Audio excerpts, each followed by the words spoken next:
நம்ம கவர்மெண்ட் நமக்காக 33% பெண்களுக்கான உரிமையை வாங்கி கொடுக்கறதுக்காக ரொம்ப வருஷமா போராடிட்டு தாங்க இருக்குது.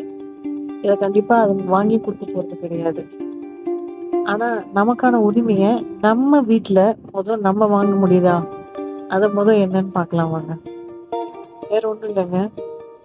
நம்ம வீட்டுல நமக்கு போட்டு கொடுக்குற நகை நம்ம கிட்ட யார் வீட்டுல இருக்கு? இப்போ 50 பவுன் போட்டாலும் சரி, 100 பவுன் போட்டு கல்யாணம் பண்ணி கொடுத்த வீட்லயே கூட அந்த பொண்ணுகிட்ட அந்த நகை இருக்கா? அந்த நகை அந்த பொண்ணு நினைச்சா அது இஷ்டத்துக்கு யாருக்காவது கொடுக்க முடியுமா? இல்ல அதை எடுத்து நான் இஷ்டத்துக்கு செலவு செய்ய முடியுமா? இது எதுவுமே இல்லாம ஒண்ணு புருஷன்ட்ட இருக்கணும், இல்ல தான் பிள்ளைக்கு அதை அப்படி கொடுத்துட்டு போயிடணும். நடுப்புற நம்மளோட லைஃப்ன்றது எங்கெங்க போச்சு? இது சொத்து இருக்கிற பேரண்ட்ஸுமே இதே தப்புதான் செய்யறாங்க. சொத்தை வித்து பொண்ணுக்கு நகையா தான் போட்டு கல்யாணம் பண்ணி கொடுக்குறாங்க. ஏன் இப்படி பண்றாங்க எனக்கு தோணும். அதுக்கு பதிலா பேசும்போதே, மாப்பிள்ளை வீட்டுல பேசும்போதே, என்கிட்ட இந்த சொத்து இருக்கு, இந்த சொத்துக்கு இவ்வளவு வேல்யூ இருக்கு, அத நான் சொத்தாவே அந்த பொண்ணுக்கு மாத்தி கொடுத்துடுறேன். எப்படி இருந்தாலும் 4 பவுனுக்கு மேல எந்த பொண்ணுமே போட்டுட்டு இப்ப வெளியில போக முடியாது. இருக்கிற சுச்சுவேஷன் அப்படி இருக்கு.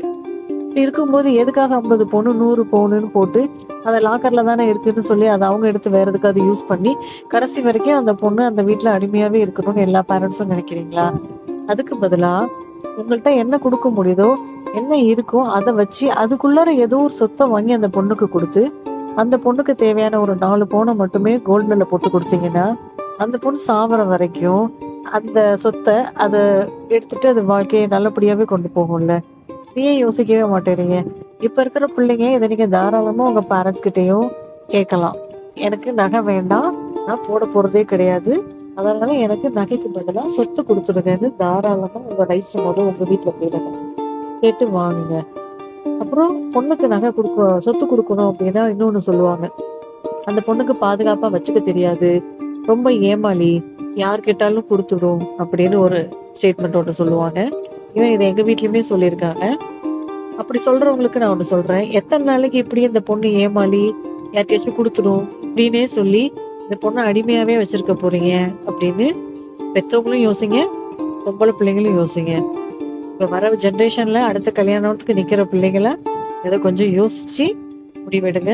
33% நமக்கு வேண்டாம், 50% என்ன இருக்கோ அது 50%.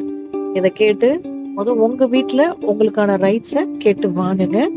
இந்த வீடியோ உங்களுக்கு பிடிச்சிருந்துச்சுன்னா, யூஸ்ஃபுல்லாவும் இருந்துச்சுன்னா லைக் பண்ணுங்க, ஷேர் பண்ணுங்க. தேங்க்யூ.